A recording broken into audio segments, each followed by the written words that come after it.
কোরআন আমাদেরকে একটা দোয়া শেখাচ্ছে, যেই দোয়ার দ্বারা আমাদের জটিল কাজ, কঠিন কাজ, এলোমেলো কাজ, মনের অশান্তি ইনশাআল্লাহ আল্লাহ সমাধান করে দেবেন।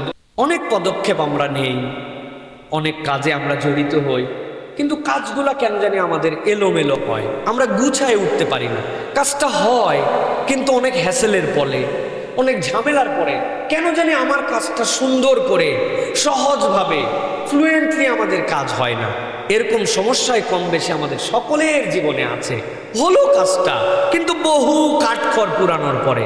কোরআন আমাদেরকে একটা দোয়া শেখাচ্ছে, যেই দোয়ার দ্বারা আমাদের জটিল কাজ, কঠিন কাজ, এলোমেলো কাজ, মনের অশান্তি এবং আমি কি করব না করব এই পেরেশানি থাকে, এই কাজগুলিকে সহজ করার জন্য আল্লাহ রাব্বুল আলামিন সূরা কাহাফের মধ্যে কাহাফবাসীদের মধ্যে একটা দোয়ার কথা বলেছিলেন, যেই দোয়ার কারণে কাহাফবাসী 3টা নিয়ামত পেয়ে গিয়েছিল।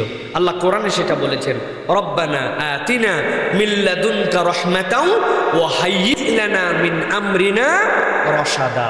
রব্বানা আতিনা মিন লাদুনকা রাহমাতান ওয়া হাইয়্যি লানা মিন আমরিনা রশাদা। কেউ যদি এই দোয়াটা নিয়মিত পড়ে, আল্লাহ রাব্বুল আলামিন তাকে নিরাপত্তা দিবেন, আল্লাহ তাকে সুন্দর জীবন দিবেন, আল্লাহ তাকে সঠিক পথ দেখায় দিবেন। আমার জীবনে কি চাই? নিরাপত্তা চাই। আমার জীবনে কি চাই? সুন্দর একটা জীবন চাই। আমার জীবনে কি চাই? সঠিক পথ তথা হেদায়েত চাই।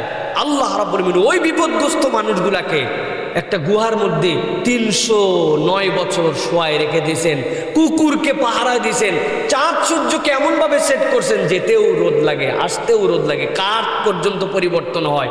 আল্লাহ নিরাপত্তা দিয়েছেন, হেদায়েতের রাস্তা দেখাই দিয়েছেন, নিজে তাদের জন্য খাদ্য থেকে সব ব্যবস্থাপনা দান করে দিয়েছেন।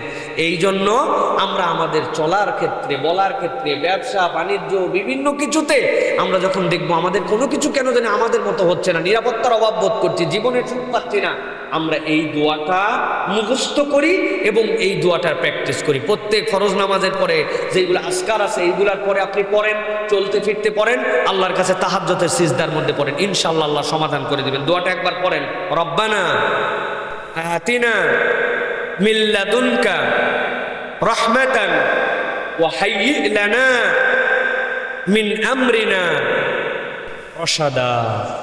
আল্লাহ আমাদেরকে কবুল করেন। সূরা কাহাফ 10 নম্বর আয়াত, এই আয়াতটা মুখস্থ করবেন ইনশাআল্লাহ। প্রিয় ভাইরা, আল্লাহ আমাদেরকে বোঝার তৌফিক দান করেন। আল্লাহ রাব্বুল আলামিন কর্ম বিধায়ক, সব কর্ম আল্লাহ রাব্বুল আলামিনের ইচ্ছা অনুযায়ী হয়। ফাআলুল লিমা ইউরিদ। আল্লাহ রাব্বুল আলামিন যা ইচ্ছা করেন আল্লাহ রাব্বুল আলামিন তাই করেন।